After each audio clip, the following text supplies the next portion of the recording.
Watch Chaffetz exposes sick thing Dems did the moment Trump took office.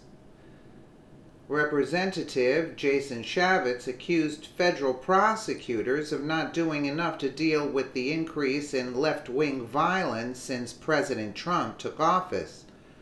When Donald Trump was actually sworn in as the President of the United States, there is something on the far left that really went over the top because the death threats, the number of vile personal attacks just skyrocketed, said the congressman via Fox News Insider. I've been here for a moment. You were very vocal in the week following the Steve Scalise shooting about the threats that you have received individually to your offices. And now in Nebraska, we have an individual, former Democratic official, who comes out and says he wished Steve Scalise had died. We're going to play you a soundbite right now, and then we'll get your reaction.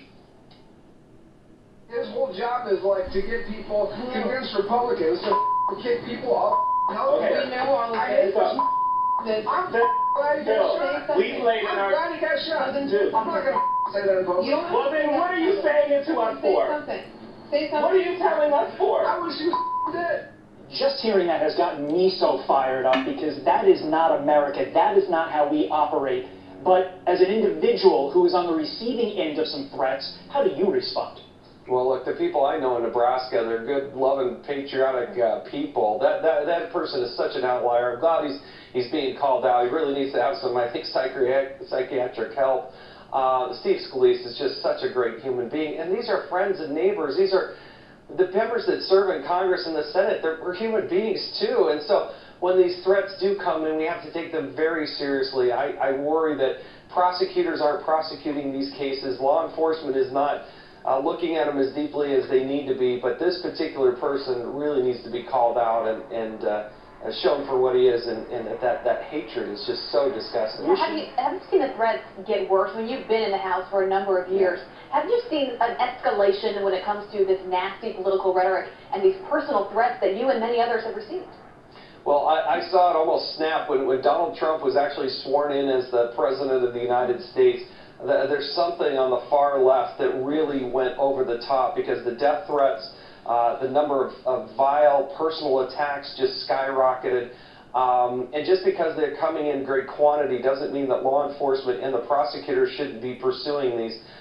They need to be called out for what they are. And there's some sick individuals. Unfortunately, one took action, and we got to make sure that these people are prosecuted so they don't take action in their own communities or against members of Congress. Congressman, talking about... Yeah, did anybody of Hillary or Bernie Sanders or Obama, who was president still at the time after the election, did he come out and did they all come out and say, hey, stop this violence or anything? They just totally ignored it. Freedom of speech, they were saying, yeah, there's a difference between freedom of speech and actually vandalizing and breaking things and hitting people. I mean, it was like a zoo.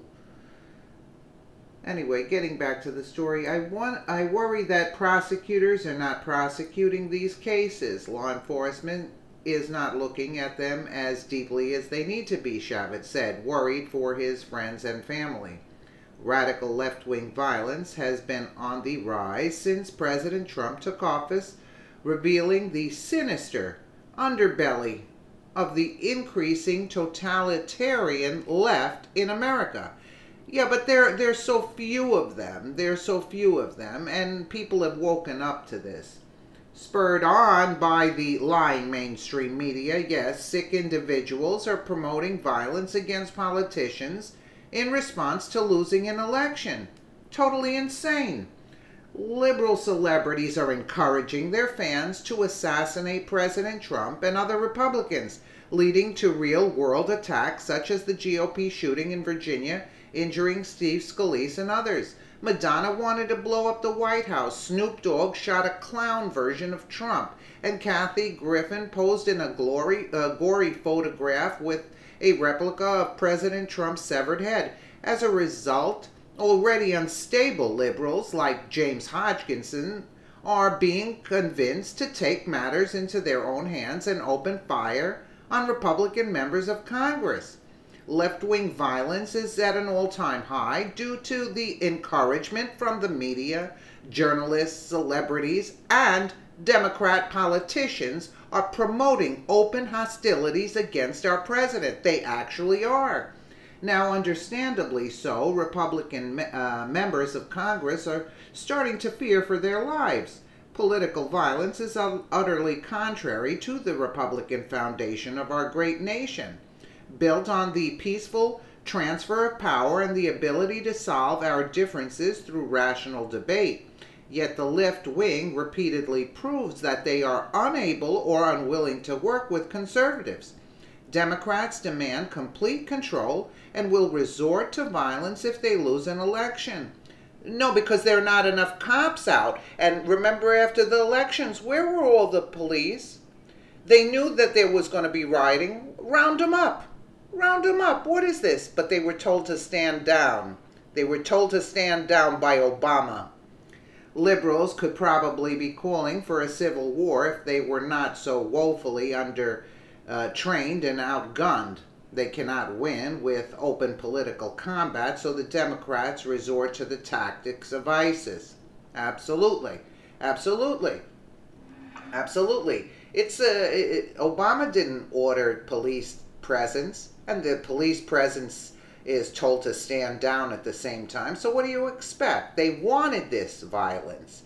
They wanted this violence to detract from their crimes. That's what they did.